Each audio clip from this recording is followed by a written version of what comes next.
Good morning students. हम चुनावी राजनीति इलेक्टोरल पॉलिटिक्स कर रहे थे। उसमें हमने लोकतंत्र, चुनाव की आवश्यकता, भारत में चुनाव प्रणाली, चुनाव आयोग के बारे में विस्तार से जाना।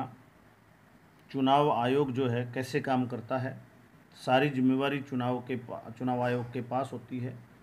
एक संवैधानिक संस्था है, तो इसके बारे में हमने कल जाना। आज आगे वे चुनाव प्रचार के तरीके क्या क्या हैं। हमारे देश में जो उम्मीदवार हैं, चुनाव लड़ते हैं, वो कौन कौन से तरीके अपनाते हैं चुनाव प्रचार के लिए।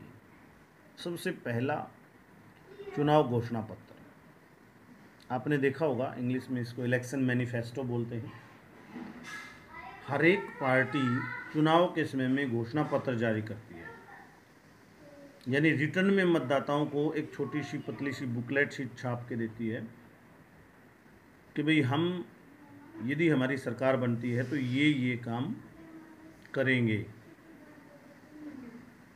वो था चुनाव घोषणा पत्र। ये चुनाव प्रचार का तरीका, ताकि सभी के चुनाव घोषणा पत्र सभी दलों के या सभी उम्मीदवारों के मतदाता देखकर ये पता लगा सके कि भाई हमारे हित की या समाज के हित की बात कौन कर रहा है। दूसरा, चुनावी सभाएं व जुलूस करते हैं, आप देखते हो। लोगों को चुनावी सभा के माध्यम से लोगों को बताया जाता है अपने उन कामों के बारे में, क्योंकि ज़रूरी नहीं चुनाव घोषणा पत्र सबके पास पहुंचा हो या सब पढ़ पाए हों। जुलूस निकालते हैं, पोस्टर, पर्चे, झंडे, लाउडस्पीकर सब आपने देखा है चुनाव के समय में। तो वो सब कार्य चुनाव प्रचार के तरीके हैं। अब निर्वाचन सहभागिता, ये एक बहुत महत्वपूर्ण टॉपिक है। भारत में जो मतदान होता है वो 50 से 60% ही होता है, और ये बहुत बड़ा चिंता का विषय है, क्योंकि लोकतंत्र जो है उसमें चुनाव एक महत्वपूर्ण प्रक्रिया है। हम अपने प्रतिनिधि चुनते हैं, एक प्रकार से अपना भविष्य 5 साल के लिए उनको सौंपते हैं, और एक बार ही हमारे पास 5 साल में चुनाव का अवसर आता है, और फिर भी हमारे में से आधे मतदाता मतदान में भाग नहीं लेते, तो बड़ी चिंता का विषय है। इसको मैं एक प्रकार से लोकतंत्र की फेलियर मानता हूँ। लोकतंत्र का सबसे बड़ा फेलियर ही ये है कि मतदाताओं को अपने मत की कीमत का ज्ञान ही नहीं है। ये फेलियर है। लोगों को, और जो वोट डालते हैं, जो 50 से 60% वोट डालते हैं, उनमें से भी बहुत थोड़े लोग ही वोट की कीमत का ज्ञान रखते हैं और सही व्यक्ति को अपनी समझ परख से वोट देते हैं। उनमें से भी बहुत से लोग अपनी जाति वाले को अपने रिश्तेदार के कहने पर या पैसे के लालच में या शराब के लालच में इस तरह वोट देते हैं, यानी जो 50-60% वोट डालते हैं उनको भी लोकतंत्र की जानकारी नहीं है। लोकतंत्र कामयाब मैं तब मानता हूँ जब सभी लोग मतदान में भाग लें और सभी लोगों को लोकतंत्र का ज्ञान हो, अपने वोट की कीमत का पता हो और सही व्यक्ति को वोट दें, सोचें, समझें, जानें, बिना भाई भतीजावाद के, बिना जाति पाति को देखे हुए, बिना पैसा या रिश्वत लिए, बिना दारू पिए।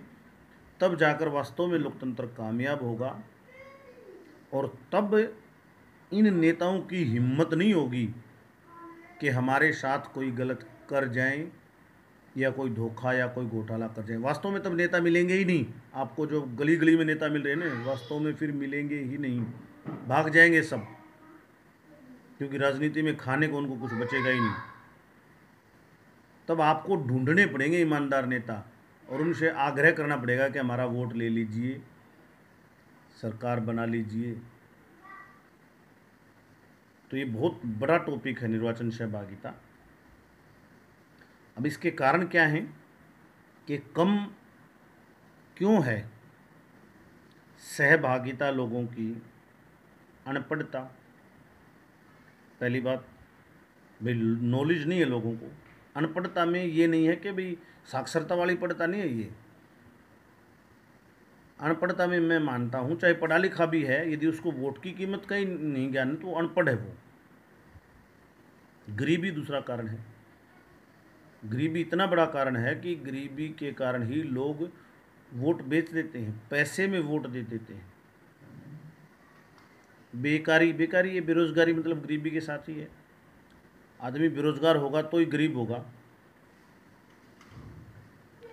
तो दूसरा, राजनीतिक उदासीनता। उदासीनता मतलब लोगों में ये हो गया है, जिनको थोड़ा बहुत नॉलेज भी है, अब वो फ्रस्ट्रेट हो गए हैं, भाई ये तो ऐसा ही चलता रहेगा, कुछ नहीं बदलता। यानी कि अब जो वोट डालने नहीं जा रहे हैं, ऐसी बात नहीं उनको जानकारी नहीं है, अब वो लोग भी वोट डालने नहीं जाते जिनको जानकारी है। वो इसलिए नहीं जाते क्योंकि अब ईमानदार व्यक्ति राजनीति में है ही नहीं, किसको दें, वो फ्रस्ट्रेट हो गए हैं। ये राजनीतिक उदासीनता। और पांचवा कारण है मतदान केंद्रों का दूर होना। बहुत से व्यक्ति, हालांकि 1-2% ही होंगे ये, जो बीमार हैं या बुजुर्ग हैं, जो दूर मतदान केंद्र पर नहीं जा सकते। या गरीब व्यक्ति भी कई बार ये सोचता है कि भाई वहाँ तक क्यों भाड़ा लगाया जाए, क्यों किराया लगाया जाए, और फिर किसी उम्मीदवार कोई बैठा के ले जाएगा तो वही बात है, फिर उस उम्मीदवार की वोट दे जाएंगे। तो आज ये थोड़ा सा ज़्यादा टाइम ले लिया निर्वाचन सहभागिता एक टॉपिक पर, लेकिन इम्पोर्टेंट टॉपिक था, ज़रूरी टॉपिक था। कल हम करेंगे निर्वाचन प्रणाली में दोष क्या क्या हैं और उसको दूर करने के लिए सरकार ने क्या क्या कदम उठाए हैं। आज इतना ही, धन्यवाद।